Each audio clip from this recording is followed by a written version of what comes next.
네, 할렐루야. 우리 자합들 하면 인사하겠습니다. 오늘 또 주님이 잘해주십니다. 오늘 또 주님이 잘해주십니다. 네, 오늘 7절 말씀, 우리 첫 번째 말씀 한번 보시면, 그러므로 만군의 여호와께서 이와 같이 말씀하시되, 보라, 내가 내 딸 백성을 어떻게 처치할꼬, 그들을 녹이고 연단하리라. 이스라엘 백성, 참 말 안 듣는 백성이잖아요. 불순종하는 이 이스라엘 백성들을 보면서 표현이 내 딸 백성이라고 이야기합니다. 그러니까 마치 표현이 어떤 느낌인가 하면 막 속썩이고 또 부모 속썩이고 막 이런 말 안 듣는 이런 자식이지만 그래도 여전히 자식이잖아요. 그래서 부모님들이 마음 아파하면서 이놈의 자식을 어떻게 하면 좋겠냐고 지금 딱 그런 표현이죠. 내 딸 백성을 어떻게 처치할꼬, 그러면서 하나님이 고심하는 모습을 이 말씀 속에서 보게 됩니다. 그런데 8절과 9절을 보시면, 그들의 혀는 죽이는 화살이라 거짓을 말하며 입으로는 그 이웃에게 평화를 말하나 마음으로는 해를 꾸미는도다. 내가 이 일들로 말미암아 그들에게 벌하지 아니하겠으며 내 마음이 이런 나라에 보복하지 않겠느냐, 여호와의 말씀이니라. 그러니까 이런 표현입니다. 하나님의 자녀답게 늘 살지 않고 악을 행하고 사는데 내가 어찌 가만둘 수가 있겠느냐. 그래서 연단을 하겠다라는 그런 이제 말씀이죠.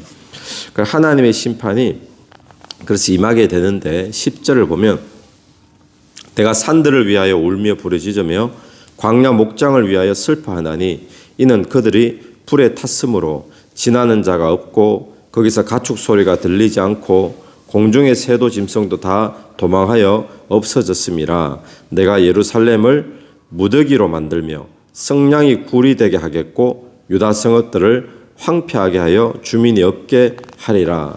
자, 이 10절, 11절 말씀을 보시면요, 하나님의 심판이 임하시면 어떤 식으로 바뀌게 되는가 하면 땅이 황무하게 되어지는 것을 보게 됩니다.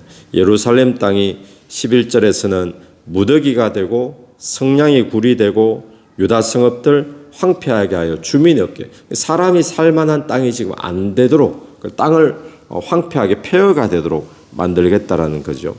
여러분, 예루살렘을 사람이 살 수 없는 광야나 다름없는 그런 폐허로 만드는 것이 하나님의 심판의 하나의 모양인데, 우리가 기억해야 될 것이 있습니다. 아무리 좋은 땅이라 할지라도 하나님이 떠나시면 폐허가 되어진다는 것입니다. 그런데 반대로 아무리 황무한 땅이라 할지라도 또 하나님이 함께 하시면 그 땅이 축복의 땅이 될 줄로 믿습니다. 예전에 저희 교회에 그 옥수수 박사라는 분 있으시죠? 한국에 김순권 박사님, 옥수수 박사라고 이 옥수수의 유전자를 이렇게 과학적으로 변형을 시켜가지고 뭐 어느 땅이든 잘 자라게, 또 자라면 뭐 풍성하게. 그래서 이분이 상을 굉장히 많이 탔습니다. 이 아프리카나 이런데 그 먹고 살기 힘든 그 땅에 가서 옥수수를 심어주고 또 그걸 전수해줘가지고 이 기아를 많이 해결을 했거든요. 그러니까 이분이 이제 세계적으로 유명한 과학자인데, 이분이 이제 북한도 그때 한참 먹고 사는 먹을 것이 없을 때에 북한 땅에도 옥수수를 가서 심고 전해주는데, 그때 이런 간증을 하시더라고요. 남한에서 심으면 옥수수가 잘 된답니다. 그런데 북한이라고 해서 뭐 그렇게 차이 나는 그 위도가 아니잖아요, 높이가. 그러니까 북한 땅인데 거기 가면 옥수수가 안 된대요. 그러니까 자기가 참 신기하다고, 어떻게 남한 땅에서 심는가 하고 북한 땅에서 심는가 하고, 땅이 그렇게 틀린 것도 아닌데 어떻게 그 땅에서는 옥수수가 맺지 않느냐. 그러면서 그분의 해석이 거기서 잘 안 되는 이유가, 거기에 우상을 섬기고 하나님께로부터 거기는 정말 어두운 그런 땅이기 때문에 그렇지 않겠는가. 남한에는 그래도 교회가 있고 믿는 사람들이 있고 하나님 복을 주시는 그런 땅인데 자기는 그렇게밖에 해석이 안 된다라는 이야기를 하더라고요.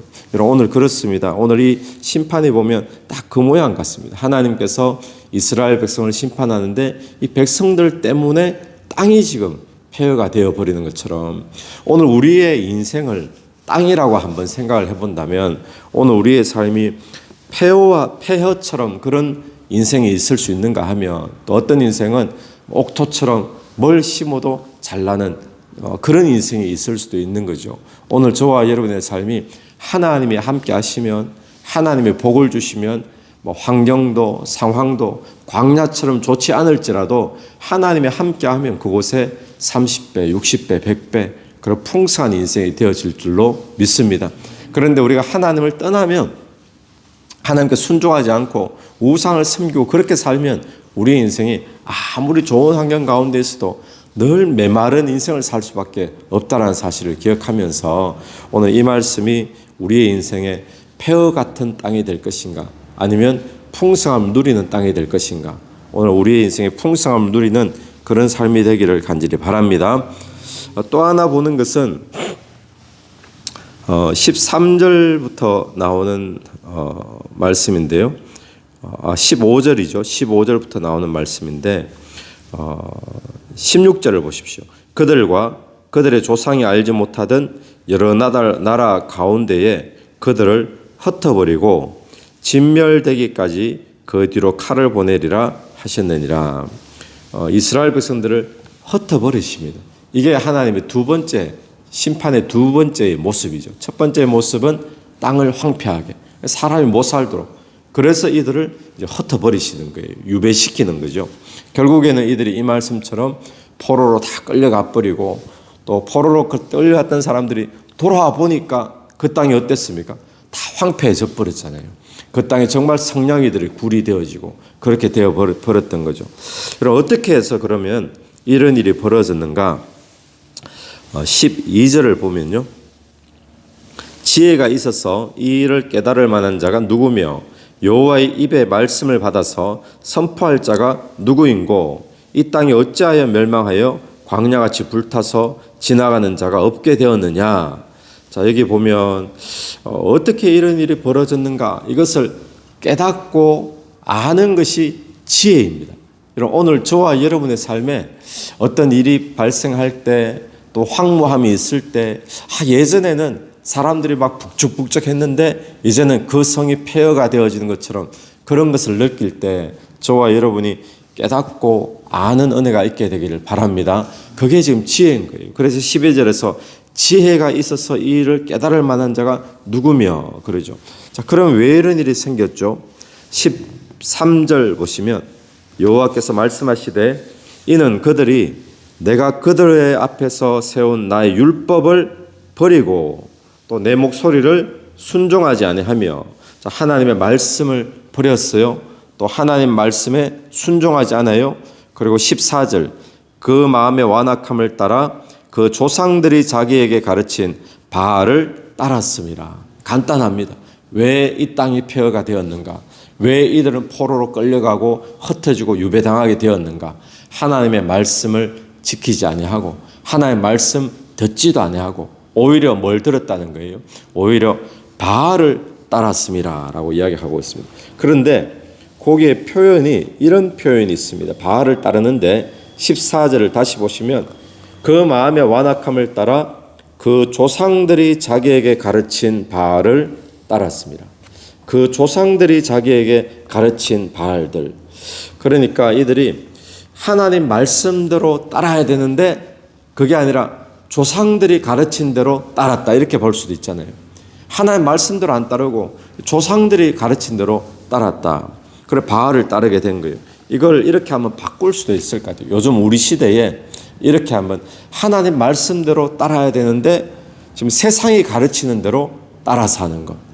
하나님 말씀대로 따라 살아야 되는데 그냥 그 시대가 가르치는 대로 지금 우리 사회가 가르치는 대로 또 세상이 유행하고 세상의 상식이라고 말하는 대로 따라 사는 것.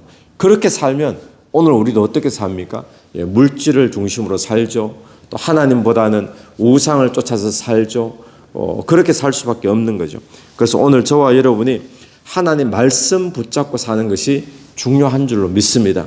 세상의 상식 따라 살기 쉽고 또 세상의 유행 따라 살기 쉽고 그러니까 물질 중심, 출세주의, 성공주의 이런 걸 중심으로 살기 쉬운 이 시대에 우리 하나님의 말씀대로 살지 않으면 우리의 인생도 결국에는 남는 것 없고 폐허가 될 수밖에 없다는 것을 기억하면서 다시 한 번 더 그 조상들이 가르친 대로 바알을 쫓아 살고 이렇게 살지 아니하고 우리가 말씀대로 사는 저와 여러분 되기를 간절히 축원합니다. 또 하나 보는 말씀은 그들의 조상들이 가르친 대로 그랬잖아요. 그 부모들이 보여준 거예요. 바알을 섬기는 것을 그냥 하나님의 백성임에도 사는 모습은 바알 섬기는 모습을 계속 보여주니까 그 후손들도 자연스럽게 그렇게 말씀 따라 살지 않고 바알을 쫓아 살게 되어진 거죠. 여러분, 오늘 부모가 무엇을 가르치느냐, 무엇을 보여주느냐 참 중요합니다. 그래서 오늘 저와 여러분이 교회는 다니는데 사는 모습은 부모가 바알을 섬기는 것처럼 살듯이 이런 모습이 아니라 저와 여러분이 우리 자녀들에게도 또 가족과 이웃들에게도 말씀을 따라 사는 모습을 보여주게 되기를 간절히 바랍니다. 그러면 그 조상들이 가르친 대로 하나님의 말씀을 쫓아 살더라. 이렇게 되어지면 그 가정이 얼마나 복되겠습니까? 오늘 저와 여러분 부모 되시는 저와 여러분의 삶이 말씀 따라 사는 그런 복된 가정 세워지게 되기를 간절히 축원합니다. 같이 기도드리겠습니다. 하나님 아버지 하늘을 감사합니다. 하나님께서 혹시 우리의 삶을 보시면서 내 딸 백성을 내가 어찌할꼬 또 고심하시며 탄식하고 있지 않은지 우리 스스로를 돌아보게 하여 주옵소서. 하나님이 떠나시면 좋은 땅도 황무하게 되어지고 그러나 하나님 함께 하시면 황무지 같은 땅도 옥토와 풍성함을 열매 맺는 땅으로 변화될 줄로 믿습니다. 오늘 우리의 인생이 하나님 복 주셔서 풍성함을 맺는 우리의 삶이 될 수 있도록 도와주시옵소서. 하나님 오늘 또 세상을 쫓아 살고 또 세상의 유행과 상식과 가르침을 따라 사는 저희들이 아니라 하나님의 말씀 따라 사는 저희들의 삶이 되기를 간절히 원합니다. 이 새벽에도 기도드리며 나갈 때에 기도 속에 성령께서 한 사람 한 사람 제목마다 역사하시고 간섭하여 주옵소서. 하나님 특별히 하나님의 말씀대로 이루어지는 귀한 은혜가 또 병상 가운데 계시는 분들 삶 속에 일어나게 되기를 간절히 원합니다. 감사하며 예수님 이름으로 기도드립니다. 아멘. 오늘도 예수 이름으로 승리하시게 되기를 바랍니다. 아멘.